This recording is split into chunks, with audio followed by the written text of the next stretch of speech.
S-233. On debate, Senator Deacon, Nova Scotia. Thank you, Your Honour. Colleagues, I'm rising to speak in support of the principle of Bill S-233 and ask the Senate to have the courage to vote in favour of studying this bill. So let me start by reminding us of the fact that, contrary to the vast majority of the 10,000 plus emails that we've been received on S-233, it's not about controlling people's lives or arbitrarily cutting off access to cherished government programs. On the contrary, Bill S-233 is designed to explore how we can better empower some of our society's most marginalized and vulnerable in a more effective and potentially more cost-efficient manner. I have two reasons why I think that study of Bill S-233 is so important. The first is the deeply troubling level of disinformation associated with this bill. Some groups are knowingly creating and sharing false information, and too many vulnerable Canadians are believing and sharing this false information. They're fearful that their access to various government programs will be arbitrarily cut off if Bill S-233 somehow becomes law. As our colleague Senator Simon said in a well-articulated Twitter thread, an unelected Senate cannot commit the government to spend any money. Studying this bill, let alone passing it, will not take away people's rights to existing social programs and does not initiate the World Economic Forum's takeover of our democracy. Rather, the bill proposes to look into how our social support programs and payments might be streamlined with the intention of improving delivery of such programs, particularly to vulnerable Canadians. I believe that the scourge of disinformation can only be countered with evidence and transparency, and that's something we can proudly say is reliably delivered through our Senate reports. The second reason I'd like us to study the Bill S-233 is that I'm increasingly worried about Canada's addiction to creating and never reducing regulatory burden. Particularly, we have a concerning affinity for command and control regulations that maintain the status quo, limit innovation, and too often create economically unsustainable programs. In business terms, we call this red tape. But too often we forget that it is not just businesses that have to deal with Canada's OECD leading levels of regulatory burden. It is all of us, and it is also our country's most vulnerable. So that is why I think it's important for us to study Bill S-233, to address the plague of disinformation head-on and to reduce regulatory burden and red tape. Interestingly, the desire to reduce regulatory complexities and red tape is what caused guaranteed annual income to be studied by a major policy conference for a national political party back in 1969. A fellow Nova Scotian tabled the idea of implementing a simple and effective guaranteed annual income and highlighted its promise of ending costly and inefficient rules-based income support programs that are weighed down by overlapping and often competing federal, provincial, and territorial authorities. So over 50 years ago, the principle of S-233 was being discussed and debated at a national policy conference. The focus was on replacing the inefficient status quo with an income tax-based minimum income that would be available to all Canadians if and when their income fell below a predefined level. So who was that Nova Scotian, and what was his political party? It was the Honourable Robert Stanfield, leader of the Progressive Conservative Party of Canada. And the reality is, the idea behind Bill S-233 is far from new, and might even represent one of the first times that Senator Pate has actually promoted Conservative Party policy. Actually, Senator Pate, I'm hoping that Senator Pett does not accuse you of plagiarism. More seriously, I want to see S-233 go to committee so that the Senate can explore, identify, and better understand innovative approaches to addressing pervasive poverty. I believe Robert Stanfield's vision of our inefficient status quo being replaced with a more efficient system of helping Canadians if and when their income falls below a predefined level is a very powerful one indeed. Perhaps unfairly, but prove me wrong, I believe that our income support to vulnerable and marginalized Canadians is fraught with inefficiency, limitations, and constraints that severely limit how effectively we enable these Canadians to access the support needed to create success in their lives. In addition, this support exists at the always complex intersection of federal, provincial, and municipal jurisdictional authorities and the oft-competing departmental authorities within each level of government. It's a recipe for program gaps, overlaps, and administrative burden. Now, I'd like to quickly describe 4 stories that have shaped my support for the study of Bill S-233 and have me believing in its promise. The first story is from my youth, retold to me more recently. The increasingly neglected plight of Ontario seniors in the early 1970s resulted in a bit of shenanigans at the powerful Treasury, Economics and Intergovernmental Affairs Committee of the Ontario Legislature. At the time, newspapers were telling stories of seniors whose only source of affordable protein was cat food, because 35% of them, over 65, in Ontario had incomes below the poverty line. My dad, who was an Ontario MPP at the time, found this to be reprehensible, as the vast majority were women, and they were the ones who had struggled through the Great Depression and then worked tirelessly to hold Canada's families, factories, and country together during World War II. Now, I had never heard about the shenanigans part of the story from my dad, but I did hear about it from retired Senator Hugh Segal about 3 years ago.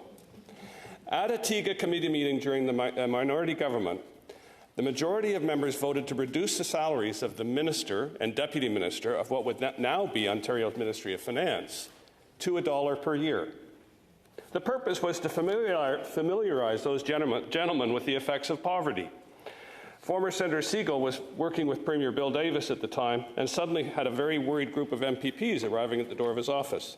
Hugh's response was to learn more.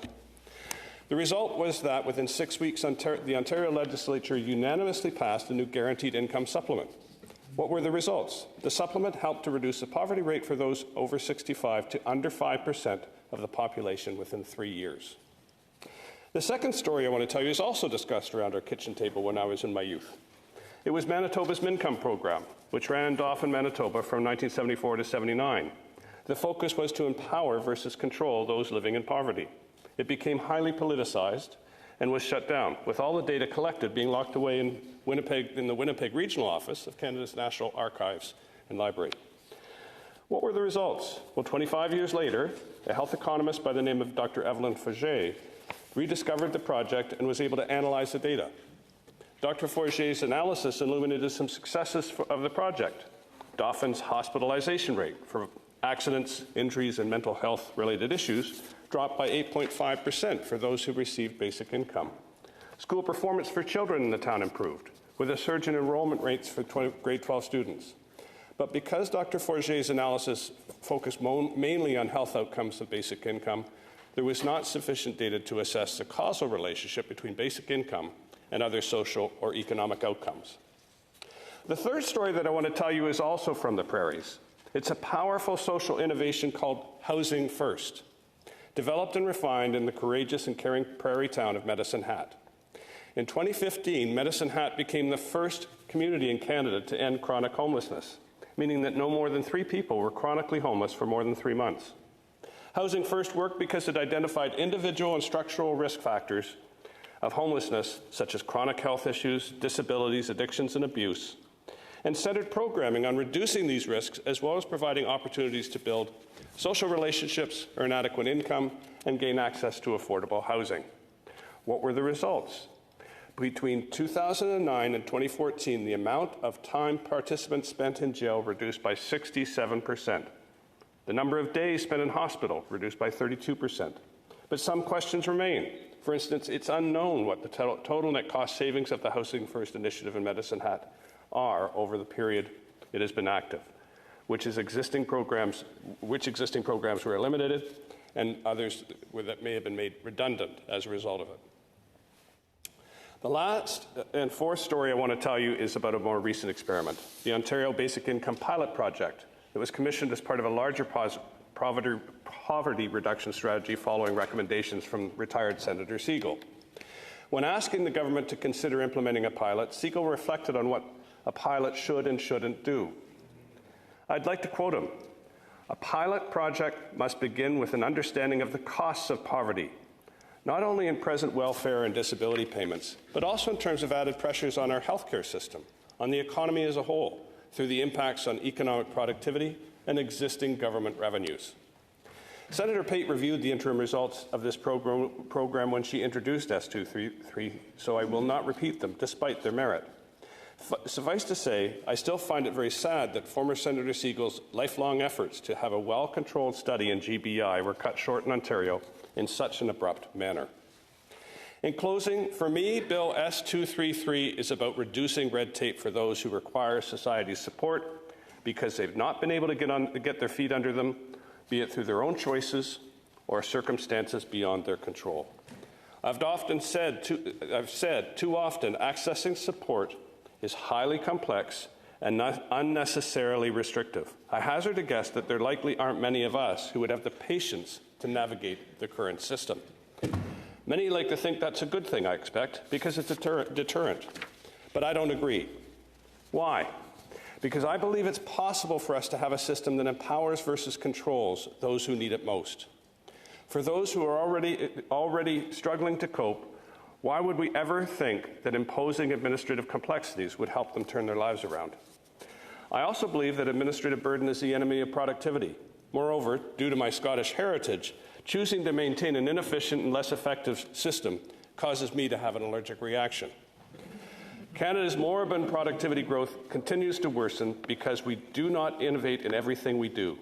Canadians are hardworking, innovative, determined, but too many of our public services are constrained by a legacy of habit, not evidence of effectiveness. The OECD now predicts that Canada will have the worst performing economy through 2060. I'm not willing to lay this at the feet of any single political party or level of government. I believe it's due to a culture that is not committed to innovating in everything we do. We've got to stop tolerating the sentence, but that's not how we do it. Let's have the courage to innovate. Yes, innovation and change bring risk, but they also bring the evidence of what to do and what not to do. Colleagues, let's send Bill S-233 to committee and ask the committee to focus on how the federal government might work with one willing province or territory to complete a well-documented study of the principle underlying Bill S-233. Let's not just look at the costs, but at all the programs and services across all levels of government that might be replaced or eliminated, and the savings it might enable and the opportunities it might create.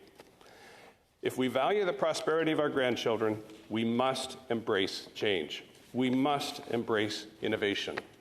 We must eliminate unnecessary rules and red tape and focus our attention firmly on the intended result. If not as it relates to supporting the most vulnerable in our society, then where? Thank you, colleagues.